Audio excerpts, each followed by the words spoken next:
In this episode, we're chatting about how the challenges facing digital media will affect brands and how content marketing is the answer. Data privacy concerns are forcing platforms to restrict targeting capabilities in advertising, and brands will certainly feel the impact. And that's on top of keeping up to date with the many platform changes and tactics at marketers' disposal. But not to worry, Joshua Tumbridge, Head of Client Services at Crunch Digital Media, is the perfect guest to help us unpack this for you. Let's get on with the chat.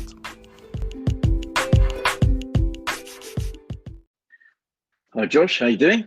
Good, thank you. Nice to be here. Yeah, thanks for taking the time out. I know you're busy and stuff. But what part of the country are you zooming in from? I'm in the valleys, which is glorious sunshine at the moment. You obviously can't tell the Welsh location by my accent, but I'm based just in between probably Swansea and Neath. Nice. Well, I'm in as is often the case down in Enfield in North London. So weather is good as well. And thanks for joining. I've known Crunch Digital for a number of years. In fact, when I was at Havas, you even did quite a few campaigns for us at the time before we set up our own kind of internal capability. And I was seeing content from you guys on LinkedIn, and I think I saw a presentation or a white paper or something. I can't remember what it's like. Right, I've got to chat with Josh. So I think the idea is that I was like, we talk a lot about content on this podcast, understandably, considering it's called the Employer Content Marketing Pod. And I think the role of paid media is obviously really, really important. And it used to be the case where we say, well, reach those hard to reach people, and you argue that actually they're not so hard to reach now.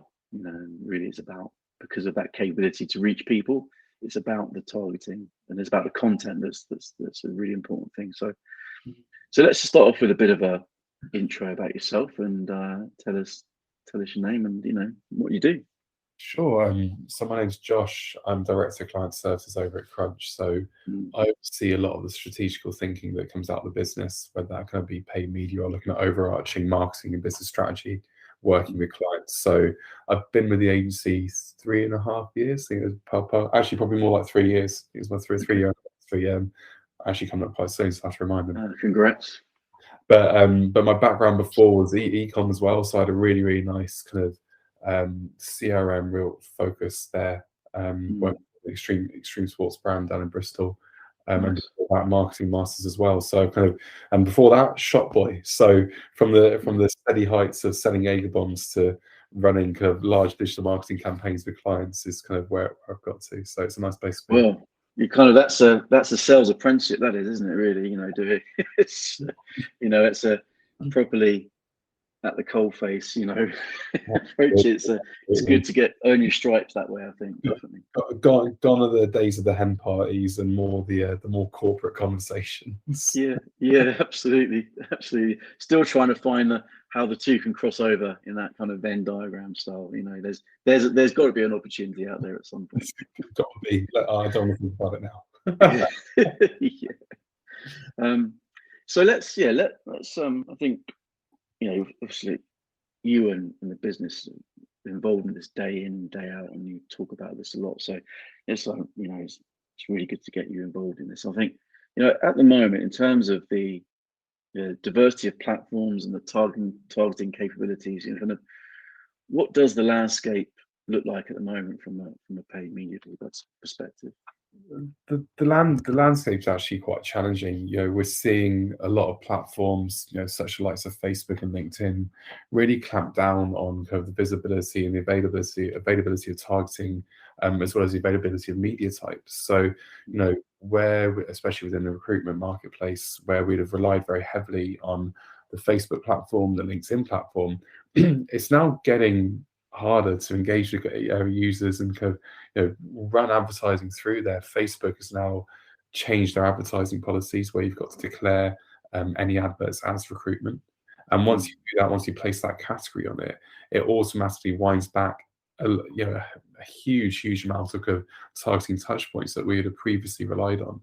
So where you have gone from having a really, really complex audience profile, where we'll be trying to reach users in kind of very intelligent ways, looking at nuances, looking at behaviors, demographics, and contextual advertising. That's already stripped back, and I think there's something like 80 to 85 kind of targeting categories around that. So that's a big shift, especially kind of like coming out of the post-lockdown era. Social media is number 2 in ways to try and engage 16 to 34-year-olds in terms of having that penetration, and Facebook is still number 1 on that list. I think second to YouTube. Sorry, first with then YouTube, Instagram, Snapchat. So for such a dominant marketing and media buying platform to make such drastic changes creates a huge amount of kind of challenge for us. And then I mentioned LinkedIn at the start of that conversation. LinkedIn's also rolling back kind of media types available too. So it's rolled back of what we'd be familiar with as kind of in-mail, where you receive a message with it straight through to your inbox. As marketers, and as when we think about pieces of content, that's also always been a really nice way of engaging with users, because it allows you to get across your message in a block of text, but in a personal way as well, which I always think is quite a nice touch to it. And if positioned in the wrong way, and I'm sure you could advise on this, the content, when the content isn't right, often they can be spammy, but if not, they do capture attention, and they do really try to win, and they can often have calls to action, and then you can tag on lead generation capabilities within that. So both platforms that we would typically have used kind of very dominantly within kind of marketing campaigns and media plans are changing the landscape as we know it at the moment. You're actually in, I suppose, things like the emails on LinkedIn. It's kind of the cherry on top. It's the lot, it's the kind of that's the to use a Gary Vaynerchuk phrase, on one of his books, that's the right hook to the jabbing. It's the places more emphasis on the content in people's feeds, which means actually maybe there's a demand on things being more sophisticated in terms of how you actually engage people on a platform like LinkedIn. And LinkedIn's, I think, changed considerably in terms of the content that's on there, because I think actually the people on it are more used to using social media, so they use it as a social media platform as opposed to a place just to get hired and hire people and sell products. So it's what about TikTok? Whether TikTok often seen as being obviously very popular with teenagers, but it's not just about teenagers now as well. It's actually one of the biggest growing demographics on TikTok is like 35 plus. So what about TikTok? Yeah, it's massive. So TikTok really kind of offers you to engage with audiences, or if you think about your missed audience opportunities. So research shows that about 38% of TikTok users are not on Facebook and 45% are not on Instagram. So if we think back to those numbers that I gave earlier, you've got a real strong opportunity there to try and generate some penetration within the market by using a bit more of a diverse marketing mix.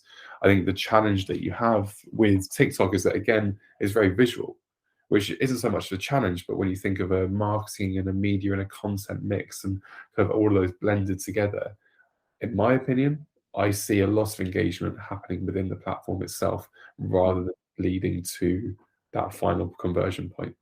So how do we blend TikTok? So the question really for marketers and media buyers is, how do we blend TikTok into our marketing strategies? Because for me, it's not a bottom of the funnel conversion point yet. I know, TikTok holds, you've got TikTok Pixel, and there's ways of retargeting, but because it is so visual and it's very skip, and you can flip all the way through, I see it much more as an activation point and a demand generation point rather than a conversion point. So yes, TikTok absolutely holds really nice avenues. It's ideal for raising awareness for jobs, especially kind of with potentially lower level roles because of the casual nature of the platform. But kind of the targeting options still are quite general. So there's kind of this focus on interest-based targeting rather than if we think about job title. You can still geo-target, age target, gender target. But for it to really be effective, the content's really got to try and blend into someone's timeline to try and be effective.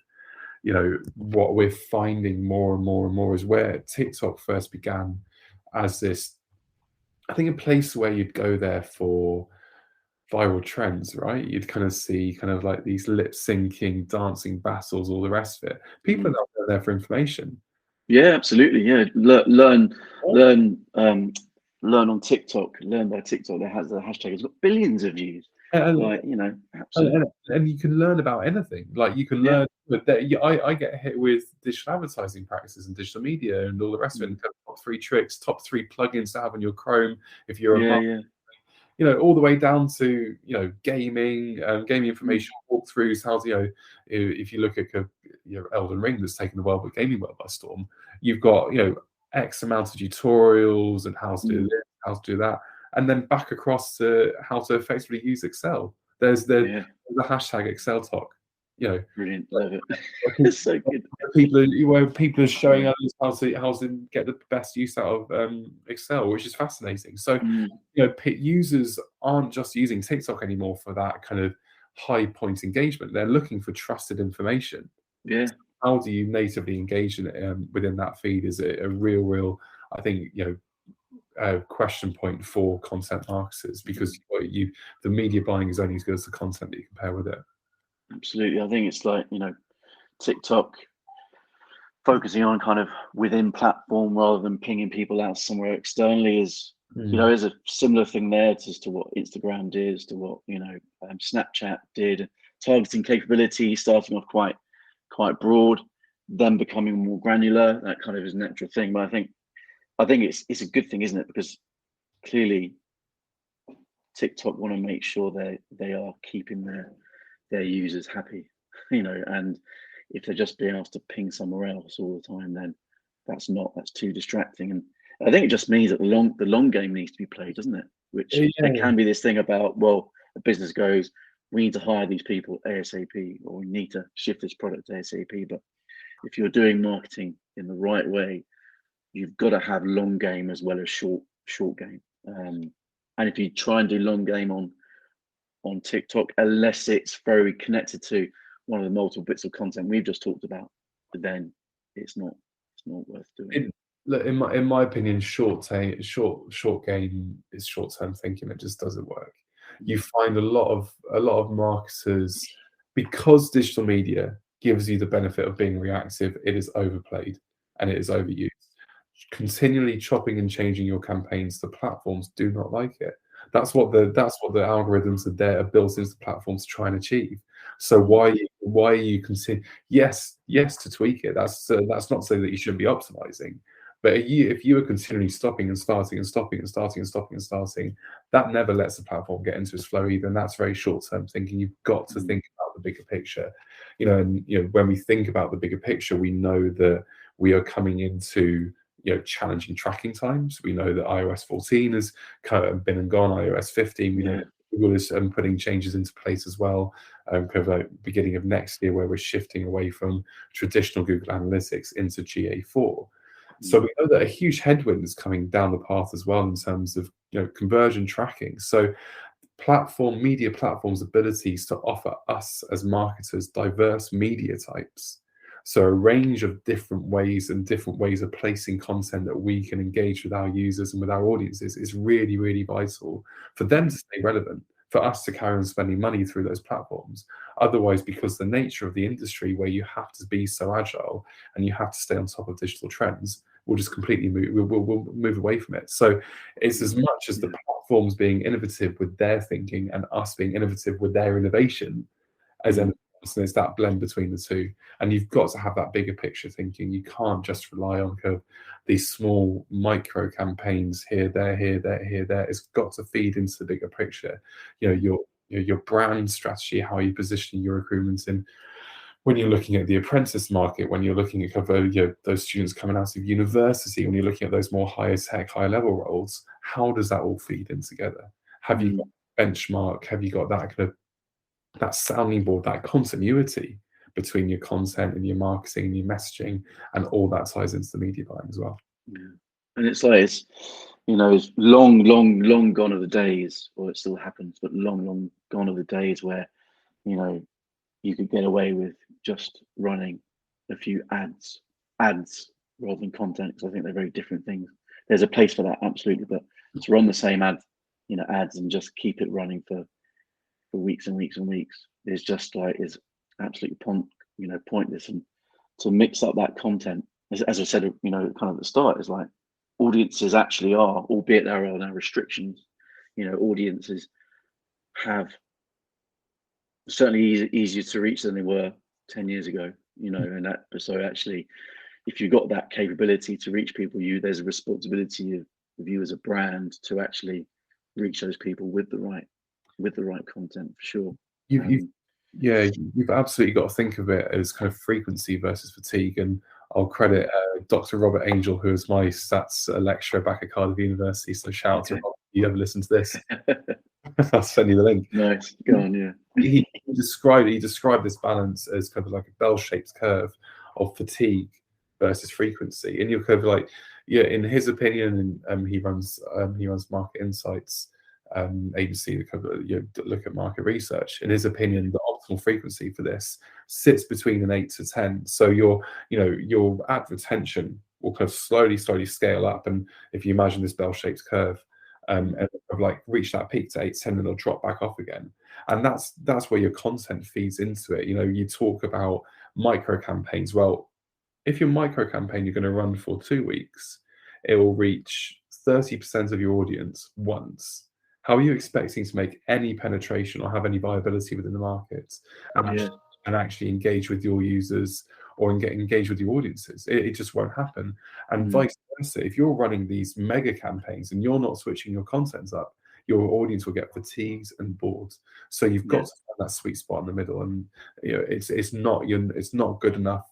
You've got to go for. It's not good enough running those really, really small campaigns or those probably lazy marketing, where you're not refreshing your content and you're not refreshing that creative piece and that how you're talking to your audiences, because they will just switch off.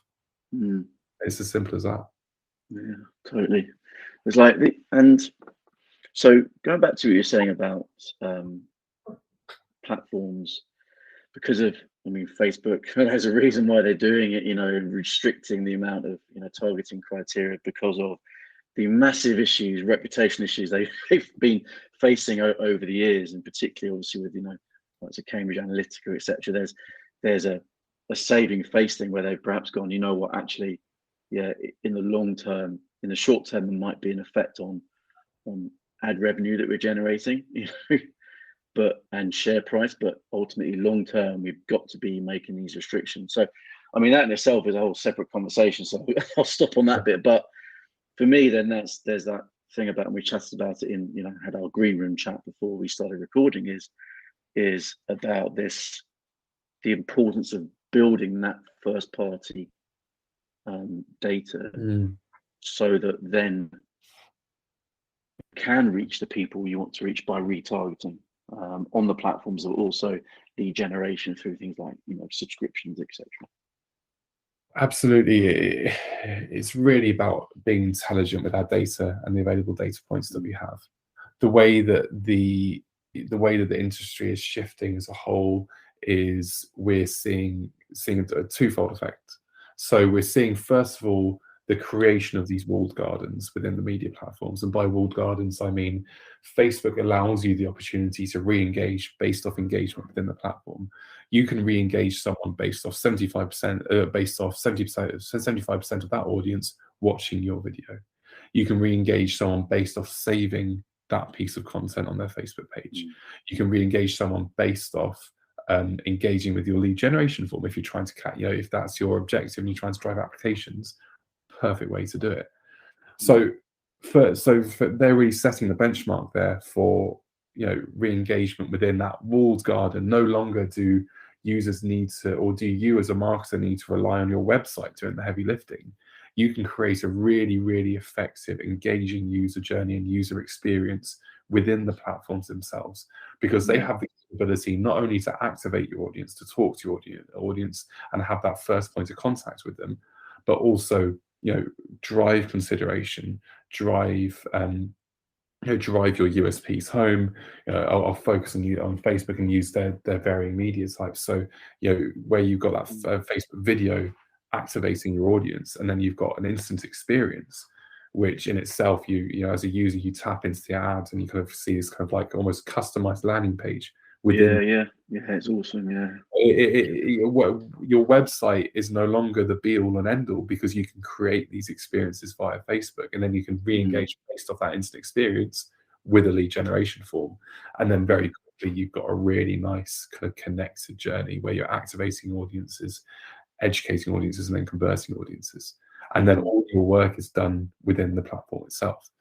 Now, the other part, as you said, is that first party data, is making sure that kind of everything is compliant, because if we're seeing that these restrictions are coming into place where targeting is limited and we can no longer kind of intelligently target using, behavioral interests or demographic interests or contextual interests via the platform, we need to start relying on our first party data, because ultimately that is the most important concept to us. So as marketers, are we thinking about our CRMs and Exactly. Yeah. 100%. how are we then feeding that back into our paid media advertising? Because our CRM will capture all those details. It will capture, those first names, last names, email addresses, and then you can plug that back into the media platforms, the likes of Google, the likes of Facebook, the likes of Snapchat, or whatever it may be, and tell those platforms to find more people like that. Even retarget those people if they haven't taken the final action you want them to take. Yeah. So it's all about intelligent targeting and intelligent or intelligent audience growth and creating longevity for us as brands, because this isn't going away. This is coming into place. So how do we adapt to it? And how do we start to re-strategize our thinking? Because I don't see this going, reversing anytime soon. Really, if anything, this is probably setting a precedent for the next 10, 15, 20, 30 years of digital marketing. So what are we doing now to get those into place? Are we being intelligent with our audience building? Are we being intelligent with our audience compilation? And do we have the right back-end procedures in place to help support that? Media buying is one cog of a huge, huge digital marketing piece here, or marketing piece in general. Are we thinking about a CRM system? Does our CRM allow us, and we talked a little bit about automation, does our CRM allow us for integration with the media platforms? So that we upload those and set up automated triggers based upon events. And by events, I mean, so say someone has come through your lead generation funnel on Facebook, submitted as a lead, your CRM then goes, there's Josh, he's come here, let's fire off an email. Email's not dead. And then you've got a really nice integrated journey across different platforms, multi-platforms, that you'll connect that user and convert that user. I think it's very exciting, time for marketing with these perceived kind of like all frustrations with platforms, restricting capabilities, but actually is, ultimately the platforms are doing it because they want to have the best user experience for the users. If they don't have that, they have nothing, So I think for me, it's like, kind of what you're talking about is so spot on, because you're talking about the principles of content marketing. It's not about slinging the product or the job vacancy right at the beginning. I've said before on this podcast, and gas on about it a lot, but this thing about the audience isn't found; it's created. You've seen lots of briefs over the years. The target audience, like it's always for a number of years, it's felt quite awkward saying audience, because they're not your audience. So actually, what content can you create that encourages that at least 75% viewing of video to be into and then retarget them? How can you expect someone to sign up for something so you can then get that first party data if you're just saying come and work for us or buy this product? Your content needs to work so much harder, and you need to think about that journey that people take from I've seen that bit of content to then giving them something else. And actually, from an employer perspective, and this is why I set up the employer content marketing pod, is that employers have such a vast array of content opportunities to do their staff. And this is not just story content, and no day is the same content. And there is a role for that. I'm being slightly I'm italicizing my terms when I say that, but only because it's used too much. But there are opinions that staff have. They're experts at what they do. Their experiences they have, which are valuable experiences that can be shared with other people. That's the kind of content that will encourage people to absolutely give their data up, basically. And we've got to consider as well that audiences care, right? Audiences now care. It's not we're not in this place when we look at the recruitment market as a whole where it's you can just say, yeah, come work for us, because everyone's saying that. And if everyone's saying come work for us, how do we diversify ourselves? A really nice stat for the grad marketplace. The average employer is receiving 91 applications for every graduate role they're advertising. So it's the highest number of applications per hire since ISC started collecting data in 1999. So how do we make ourselves stand out within the recruitment market? People and employers are really focused on so many different things. We've got to make sure that our content actually engages our audiences, and how we need to try and engage top talent. Talking about work-life balance, talking about kind of learning and growth opportunities, talking about team culture and business values. Recent surveys, more than 70% of entry-level job seekers value diversity over competitive salaries, and 98% of employees wouldn't work somewhere that didn't fit their values. So how do we communicate those values? And that's where content really fits in. And values are so important. How you communicate those is so important, because if you hire people based off the wrong values, you don't want your hire to fail. If someone doesn't fit your culture, it's better to screen those out. You don't want to create this culture of brilliant jerks as well. Someone who doesn't embody can tear apart your organization, and you make poor hiring decisions that will impact the morale of your team. So you've got to connect your content with the media placement, because the media placement and the media buying, we're taking that messaging, we're taking those values, we're taking all that thinking and putting it in the right place in front of your audience. So they've got to go intrinsically hand in hand with each other. Yeah, 100%. It's like now I'm going to my podcast we are recording for at the moment, and I'm trying to find my stat. Let's have a quick look.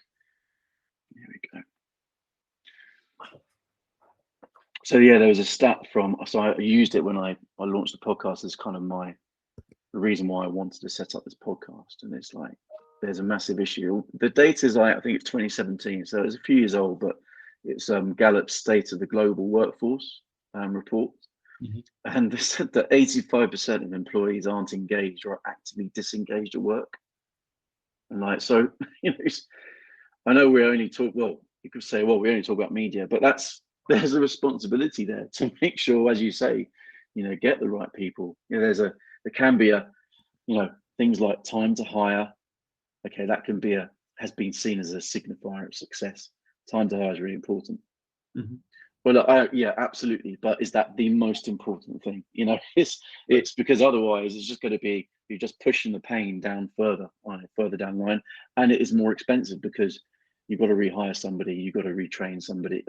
There's a whole load of costs that are attributed to it, and you have people who are not the right fit. They just don't realize it until they've spent a few weeks, months, or even years at a company. And the true return on investment really comes with actually whether that individual is adding value to the bottom line, either directly or indirectly through the way that they work with other people, and facilitate other people to do that as well. And that's why you can't treat your different audience pools as just one homogeneous group. You've got to identify who those are, and you've got to try and talk to them in intelligent ways. So, because if you just treat them as one blanket group, there's so many nuances between myself, and you. Say we're both going for a digital marketing role, I may have a very, very different set of kind of traits and understanding and kind of values compared to you.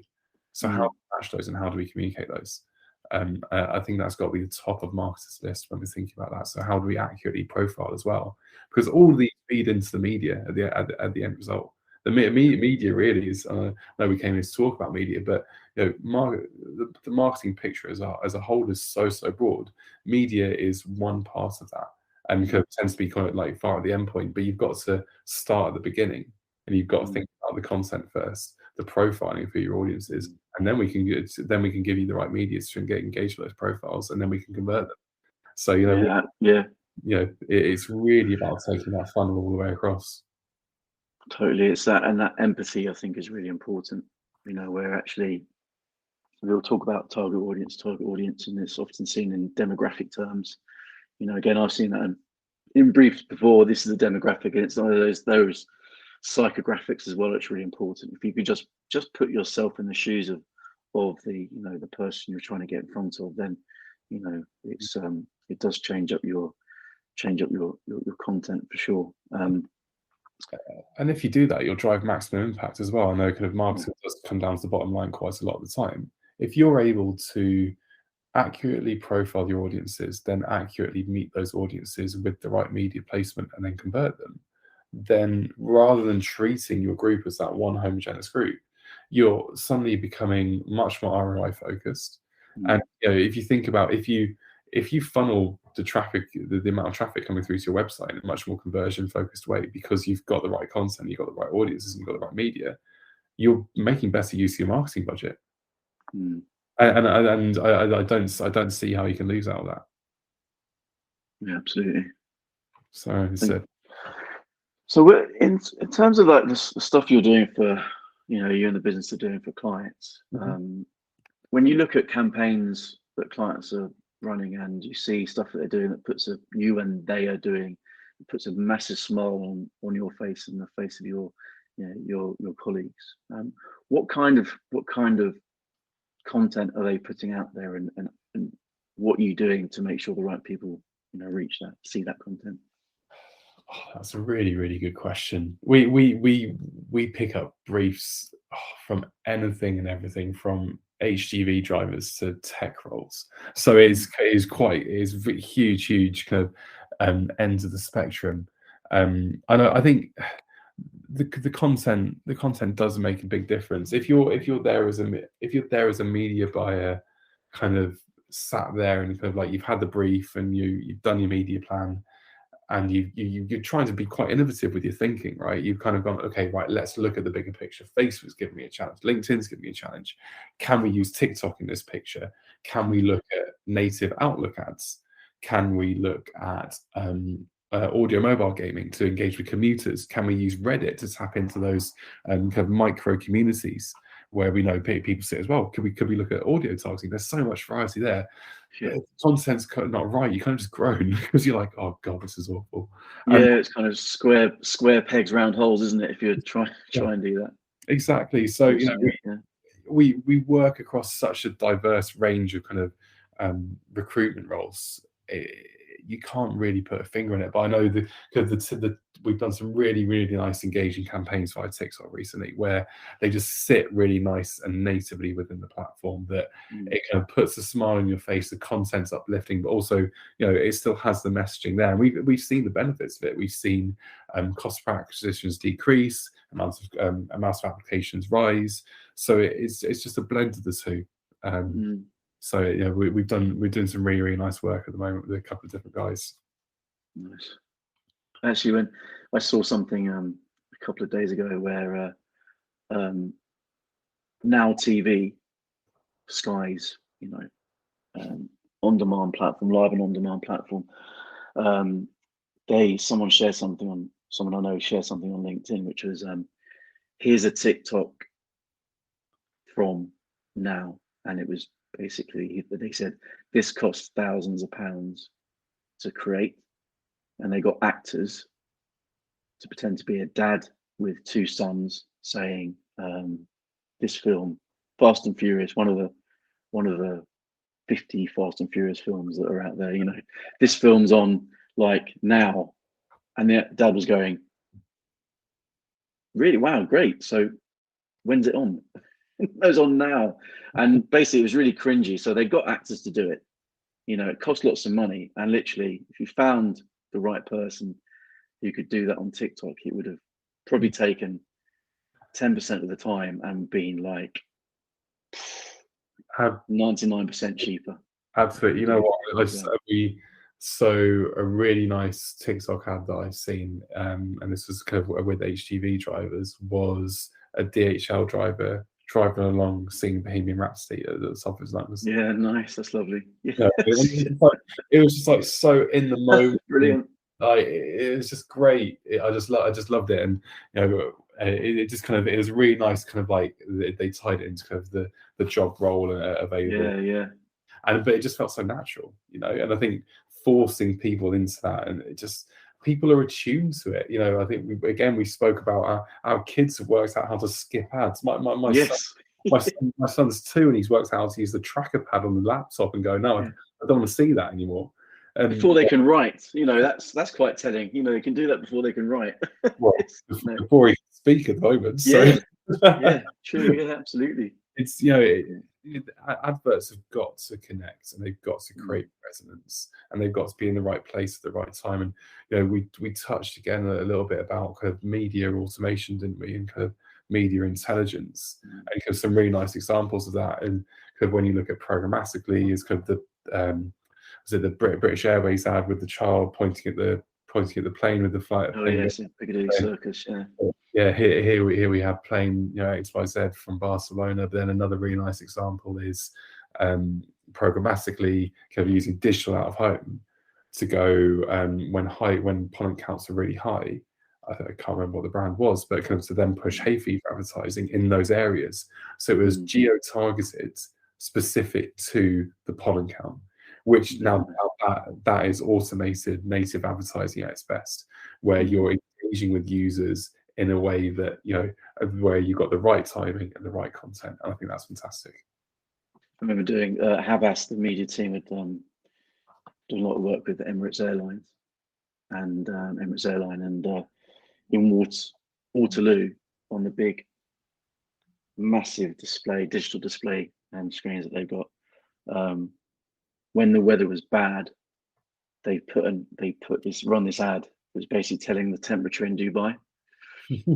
And then coming up with the virtues of being in warmer climes, working in warmer climes when you're drudging around in the wet in London in your commutes. That was the days when more people commuted than they do now. But that contextual thing is extremely important. Yeah.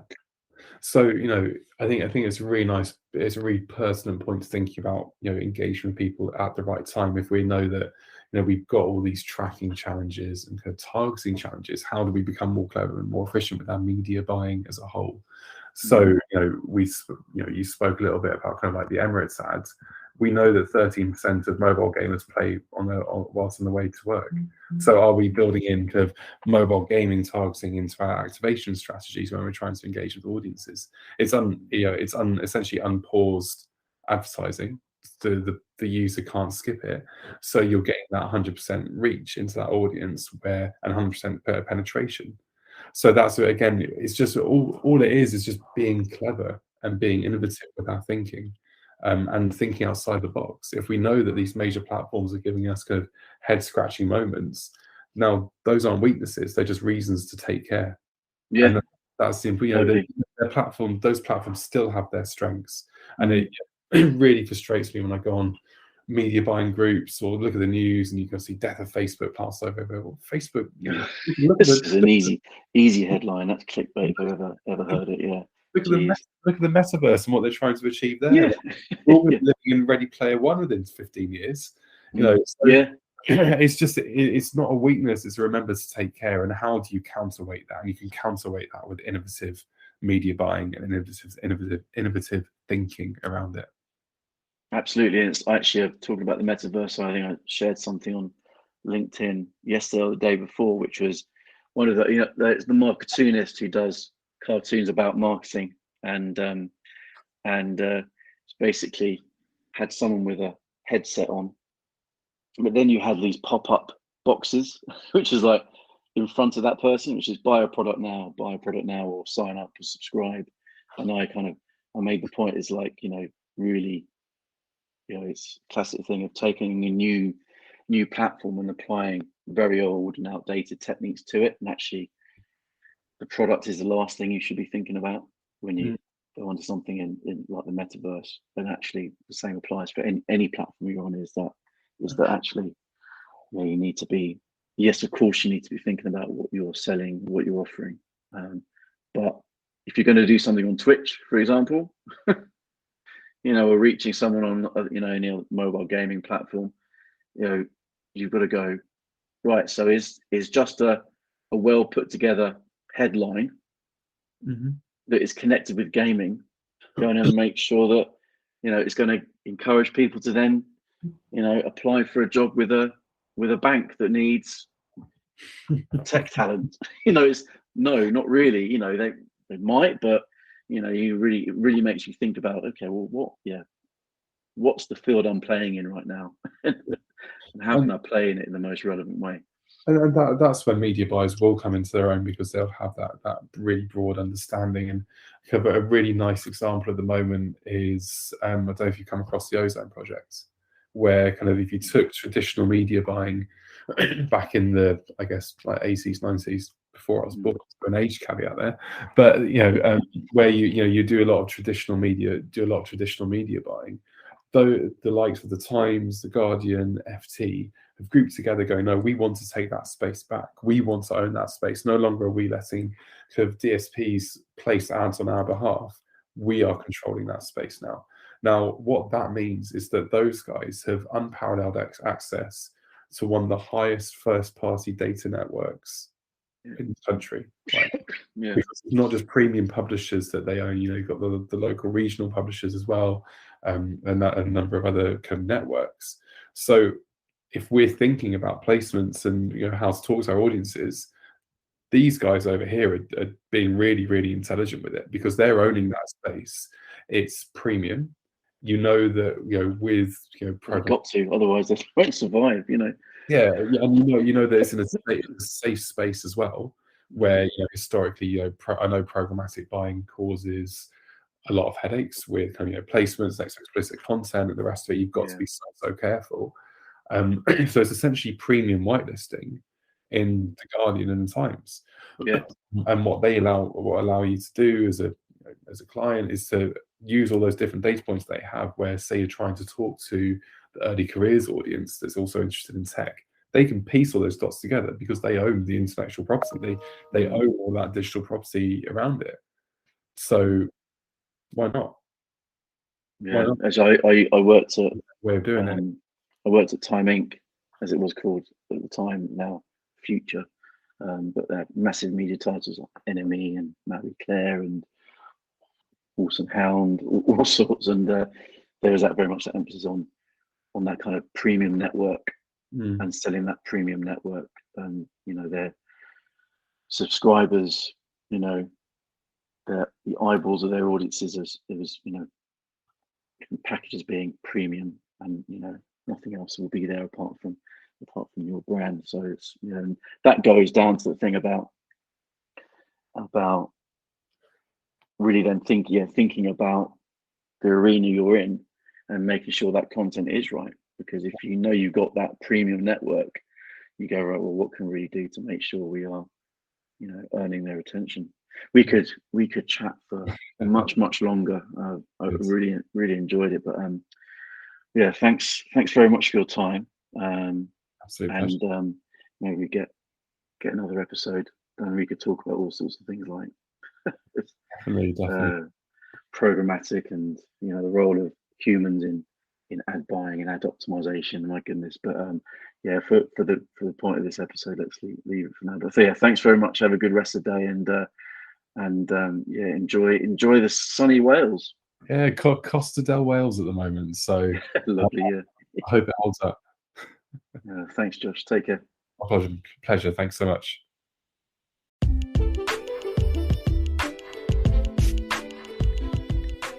Thanks for listening. Hope you enjoyed the chat. If you did, feel free to subscribe to get future episodes, and please do share the podcast with others. It really does make a difference.